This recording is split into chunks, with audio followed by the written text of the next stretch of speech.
نحمده ونصلي على رسوله الكريم اما بعد فاعوذ باللہ من الشیطان الرجیم بسم اللہ الرحمن الرحیم صفحہ نمبر 86۔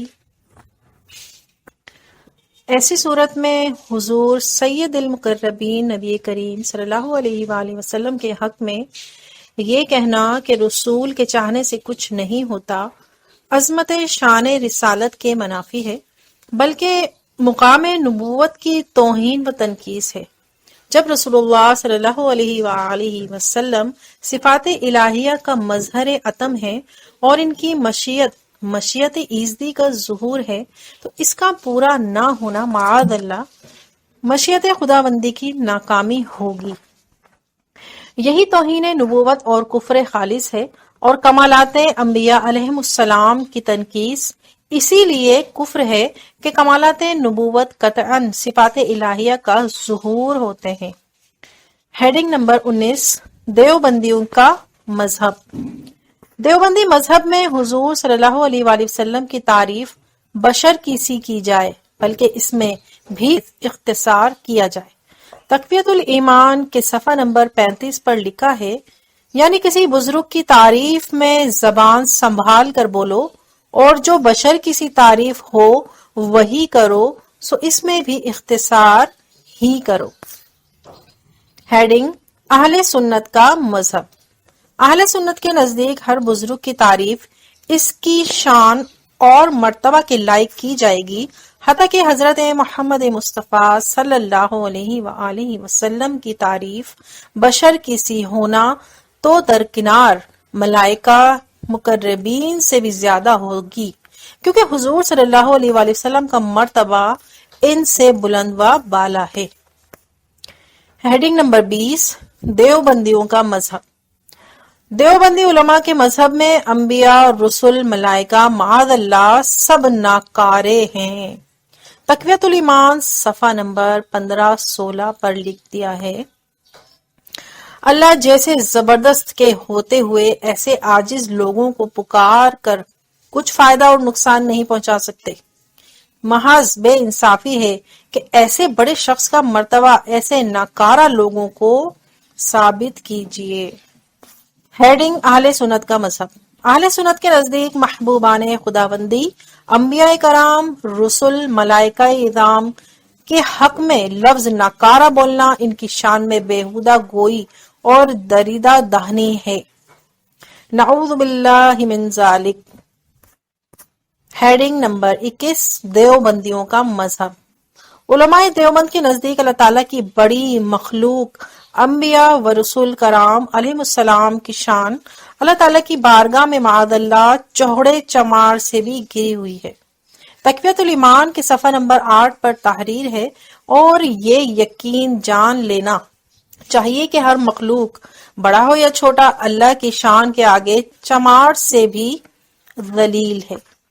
ہیڈنگ، اہل سنت کا مذہب۔ اہل سنت کے مذہب میں یہ عبارت حضرت انبیاء کرام و اولیاء اعظام کی سخت ترین توہین کا نمونہ ہے۔ ہر چھوٹی اور بڑی مخلوق کے معنی رسول کرام اور اولیاء اعظام کا ہونا متعین ہو گیا، کیونکہ چھوٹی مخلوق کے لفظ سے چھوٹے مرتبے کا کل مخلوقات عامہ، اور ہر بڑی مخلوق کے لفظ سے بڑے مرتبے کی کل خاص مخلوق کے معنی بغیر تعویل و تعمل کے ہر شخص کی سمجھ میں آتے ہیں۔ ظاہر ہے بڑے مرتبے کی خاص مخلوق انبیاء علیہ السلام، ملائکہ کرام اور اولیاء کرام ہی ہیں۔ اب انہیں بارگاہ خداوندی میں معاذ اللہ چوڑے چمار سے زیادہ ذلیل کہنا جس قسم کی شدید توہین ہے، محتاج تشریح نہیں۔ اللہ تعالیٰ نے قرآن مجید میں اپنے مقرب بندوں کو عبادم مکرمون اور کان عند اللہ وجیہا فرما کر انہیں اپنی بارگاہ میں بڑی عزت و بزرگی والا اور ذی وجاہت فرمایا ہے، نیز اپنے پاک بندوں کو منعم علیہم قرار دے کر اور انا اکرمکم عند اللہ اتقاکم فرما کر ان کی شان بڑھائی ہے۔ لیکن اس کے بالمقابل دیوبندی علماء خصوصاً صاحب تقویت الایمان نے انہیں چوڑے چمار سے زیادہ ذلیل قرار دے کر ان کی توہین و تنقیص کی ہے۔ اہل سنت اس عبارت کو گندگی اور نجاست تصور کرتے ہیں اور ایسے عقیدے کو کفر خالص سمجھتے ہیں۔ اعاذنا اللہ منہ۔ ہیڈنگ نمبر 22، دیوبندیوں کا مذہب۔ حضرات علماء دیوبند کے نزدیک معاذ اللہ حضور صلی اللہ علیہ وآلہ وسلم ایک گنوار کی بات سن کر بے حواس ہو گئے۔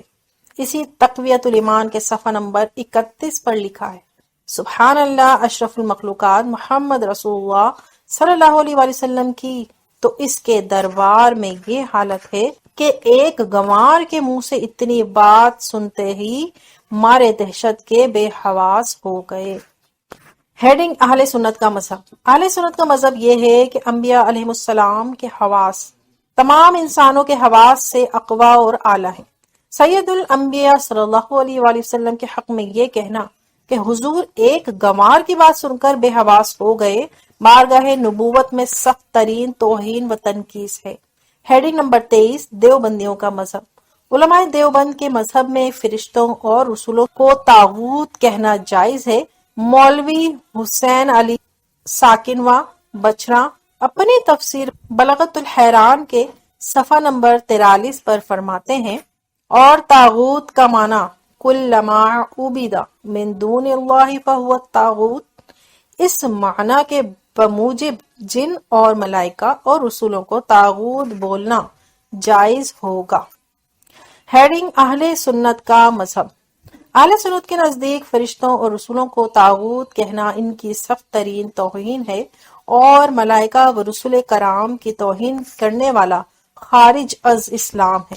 ہیڈنگ نمبر 24، دیوبندیوں کا مذہب۔ دیوبندی حضرات کا مذہب یہ ہے کہ صریح جھوٹ کی ہر قسم سے نبی کا معصوم ہونا ضروری نہیں۔ مولوی محمد قاسم صاحب نانوتوی بانی مدرسہ دیوبند اپنی کتاب نصفیت العقائد مطبوعہ مشتبائی کے صفحہ نمبر 25 پر فرماتے ہیں، پھر دروغ صریح بھی کئی طرح پر ہوتا ہے، جن میں سے ہر ایک کا حکم یکساں نہیں۔ ہر قسم سے نبی کو معصوم ہونا ضروری نہیں۔ پوائنٹ نمبر 2، بالجملہ علی العموم کذب کو منافی شان نبوت بائیں معنی سمجھنا کہ یہ معصیت ہے، اور انبیاء علیہ السلام معاصی سے معصوم ہیں، خالی غلطی سے نہیں۔ تصفیت العقائد صفحہ نمبر 28۔ ہیڈنگ اہل سنت کا مذہب۔ اہل سنت کے نزدیک حضرات انبیاء کرام علیہ السلام ہر قسم کے کذب و معاصی سے علی العموم معصوم ہیں، اور ان کے حق میں کسی معصیت کا تصور یا کسی قسم کے دروغ صریح کو ان کے لیے ثابت کرنا عزت و ناموس رسالت پر بدترین حملہ ہے۔ ہیڈنگ نمبر 25، دیوبندیوں کا مذہب۔ حضرات اکابر دیوبند کے نزدیک انبیاء کرام علیہ السلام اپنی امت سے صرف علم ہی میں ممتاز ہوتے ہیں، عملی امتیاز انہیں حاصل نہیں ہوتا۔ مولوی محمد قاسم صاحب نانوتوی بانی مدرسہ دیوبند اپنی کتاب تحذیر الناس میں صفحہ نمبر 5 پر تحریر فرماتے ہیں، انبیاء اپنی امت سے اگر ممتاز ہوتے ہیں تو علوم ہی میں ہوتے ہیں، باقی رہا عمل، اس میں بسا اوقات بظاہر امتی مساوی ہو جاتے ہیں بلکہ بڑھ جاتے ہیں۔ ہیڈنگ اہل سنت کا مذہب۔ اہل سنت کے مذہب میں انبیاء علیہ السلام اپنی امت سے جس طرح علم میں ممتاز ہوتے ہیں، اسی طرح عمل میں بھی پوری امتیازی شان رکھتے ہیں۔ جو شخص انبیاء علیہ السلام کے اس امتیاز کا منکر ہے، وہ شان نبوت میں تخفیف کا مرتکب ہے۔ ہیڈنگ نمبر 26، دیوبندیوں کا مذہب۔ علماء دیوبند اللہ تعالیٰ کے چھوٹے بڑے سب بندوں کو بے خبر اور نادان کہتے ہیں۔ دیکھیے تقویت الایمان صفحہ نمبر 13 پر لکھا ہے، ان باتوں میں سب بندے بڑے ہوں یا چھوٹے، سب یکساں بے خبر اور نادان ہیں۔ ہیڈنگ اہل سنت کا مذہب۔ انبیاء علیہ السلام کو بے خبر اور نادان کہنا بارگاہ نبوت میں سخت دریدہ دہنی ہے، اور ایسا کہنا بدترین جہالت و گمراہی ہے۔ ہیڈنگ نمبر 27، دیوبندیوں کا مذہب۔ حضرات علماء دیوبند انبیاء علیہم الصلاۃ والسلام کو اپنی امتوں کا سردار کن معنوں میں مانتے ہیں؟ تقویۃ الایمان صفحہ نمبر 35 پر لکھا ہے، جیسا ہر قوم کا چودھری اور گاؤں کا زمیندار، سو ان معنوں کو ہر پیغمبر اپنی امت کا سردار ہے۔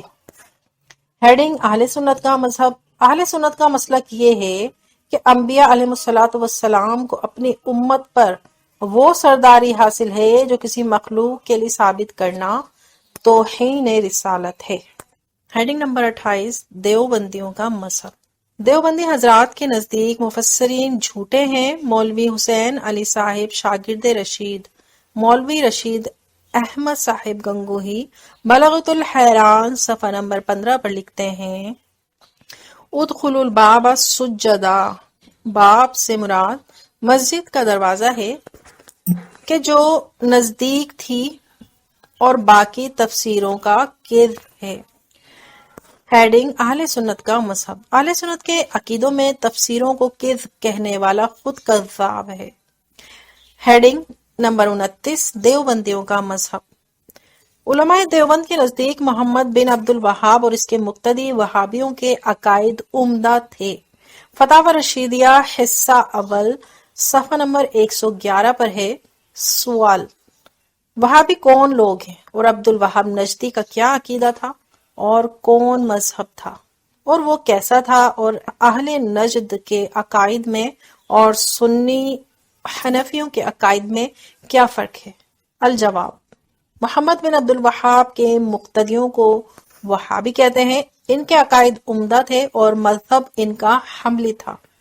البتہ ان کے مزاج میں شدت تھی، مگر وہ اور ان کے مقتدی اچھے ہیں، مگر ہاں جو حد سے بڑھ گئے ان میں فساد آ گیا اور عقائد سب کے متحد ہیں۔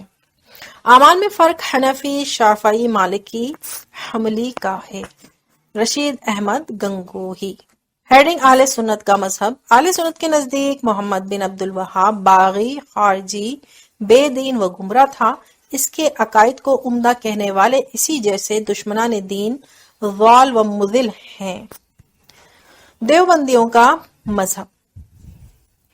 مولوی رشید احمد صاحب گنگوہی پیشوا علماء دیوبند کے نزدیک کتاب تقویۃ الایمان نہایت عمدہ کتاب ہے۔ اس کے سب مسائل صحیح ہیں اور اس کا رکھنا، پڑھنا اور عمل کرنا عین اسلام ہے۔ ملاحظہ فرمائیے فتاوی رشیدیہ حصہ اول صفحہ نمبر 113 اور 114 میں۔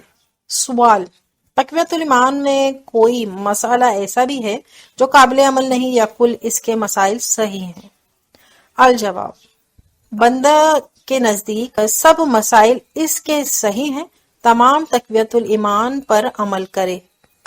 اسی طرح فتاوی رشیدیہ حصہ اول صفحہ نمبر 60 پر ہے، اور کتاب تقویۃ الایمان نہایت عمدہ کتاب ہے اور رد شرک و بدعت میں لاجواب ہے۔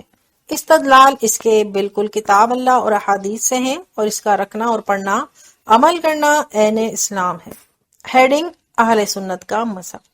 اہل سنت اسماعیل صاحب دہلوی کی کتاب تقویۃ الایمان کو تمام انبیاء کرام و اولیاء اعظام کی توہین و تنقیص کا مجموعہ قرار دیتے ہیں، اور در حقیقت یہ محمد بن عبد الوہاب نجدی کی کتاب التوحید کا خلاصہ ہے، جس میں تمام امت محمدیہ علی صاحبہا الصلاۃ والسلام کو کافر و مشرک کہا گیا، اور دل کھول کر خدا کے مقدس اور محبوب بندوں کی شان میں گستاخیاں کی گئی ہیں۔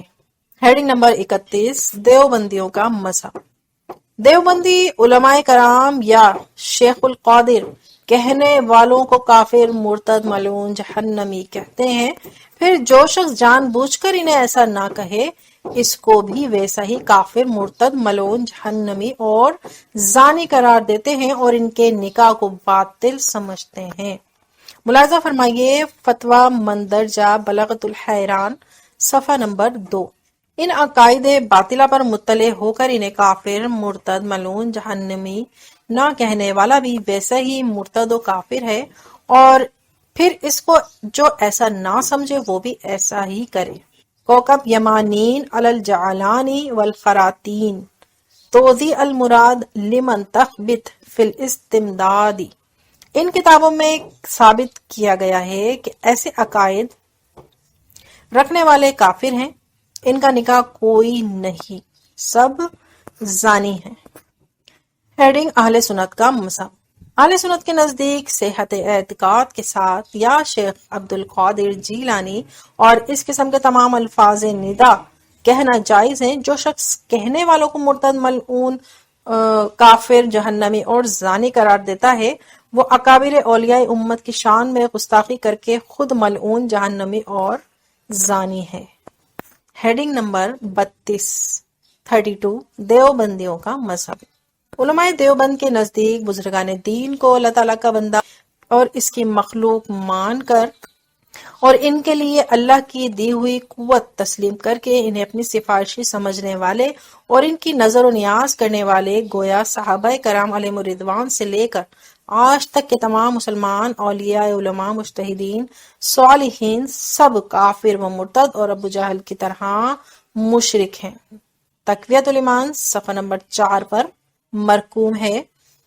کافر بھی اپنے بتوں کو اللہ کے برابر نہیں جانتے تھے بلکہ اس کی مخلوق اور اس کا بندہ سمجھتے تھے، اور ان کو اس کے مقابل کی طاقت ثابت نہیں کرتے تھے مگر یہی پکارنا اور منتیں ماننے، نظر نیاز کرنے اور ان کو اپنا وکیل و سفارشی سمجھنا، یہی ان کا کفر و شرک تھا۔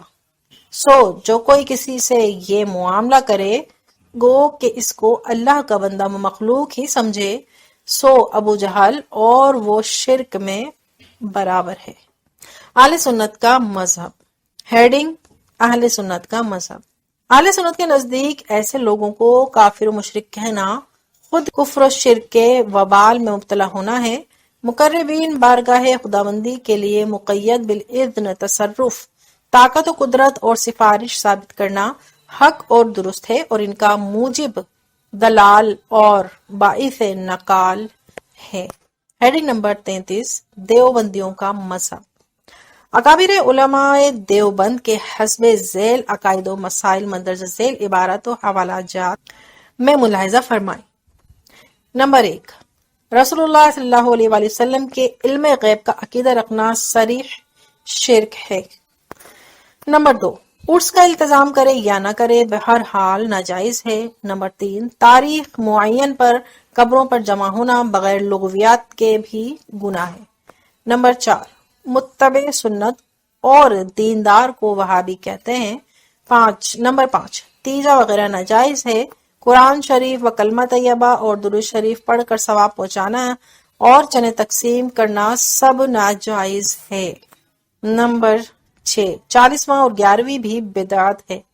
نمبر 7، کھانے یا شیرنی وغیرہ پر فاتحہ پڑھنا بدعت و گمراہی ہے، اور ایسا کرنے والے سب بدعتی اور گمراہ ہیں۔ حوالہ جات ملاحظہ فرمائیں۔ فتاوی رشیدیہ حصہ دوم صفحہ نمبر 141 پر ہے۔ نمبر 1، اور یہ عقیدہ رکھنا کہ آپ کو علم غیب تھا صریح شرک ہے۔ نمبر 2، عرس کا التزام کرے یا نہ کرے بدعت اور نہ درست ہے۔ نمبر 3، تعین تاریخ سے قبروں پر اجتماع کرنا گناہ ہے، خواہ اور لغویات ہوں یا نہ ہوں۔ نمبر 4، اس وقت اور ان کے اطراف میں وہابی متبع سنت اور دیندار کو کہتے ہیں۔ نمبر 5، نیز فتاوی رشیدیہ حصہ اول صفحہ نمبر 101 پر ہے۔ کیا فرماتے ہیں علماء دین و مفتیان شرح متین؟ اس صورت میں کہ فی زماننا رواج ہے کہ جب کوئی مر جاتا ہے تو اس کے عزیز و اقارب اس روز یا دوسرے یا تیسرے روز یا کسی اور روز جمع ہو کر مسجد یا کسی اور مکان میں قرآن شریف اور کلمہ طیبہ اور درود شریف پڑھ کر بلا تعین شمار ثواب میں اس پڑھے ہوئے کو متوفا کو بخشتے ہیں اور چنے وغیرہ تقسیم کرتے ہیں۔ تو اس طرح جمع ہونا اور قرآن مجید وغیرہ پڑھنا اور پڑھوانا درست ہے یا نہیں؟ بینو بالکتاب توجرو فی یوم الحساب، مزین بمہر فرمائیں۔ الجواب، صورت مسئولہ کا یہ ہے کہ مجتمع ہونا عزیز و اقارب وغیرہم کا واسطے تیسرے روز بدعت و مکروہ ہے، شرع شریف میں اس کا کچھ اصل نہیں۔ اس طرح فتاوی رشیدیہ حصہ سوم صفحہ نمبر 92 پر ہے۔ 92 سوال، مرنے کے بعد 40 روز تک روٹی ملا کو دینا درست ہے یا نہیں؟ الجواب، 40 روز تک روٹی کی رسم کر لینا بدعت ہے، ایسے ہی 11ویں بھی بدعت ہے، بلا پابندی رسم و قیود ایصال ثواب مستحسن ہے، فقط واللہ تعالی عالم۔ بندہ رشید احمد گنگوہی۔ اس کے علاوہ فتاوی رشیدیہ حصہ دوم میں صفحہ نمبر 150 پر ہے، مسئلہ فاتحہ کا پڑھنا کھانے پر یا شیرنی پر بروز جمعرات کے درست ہے یا نہیں؟ الجواب، فاتحہ کھانے یا شیرنی پر پڑھنا بدعت دلالت ہے، ہرگز نہ کرنا چاہیے۔ فقط رشید احمد گنگوہی۔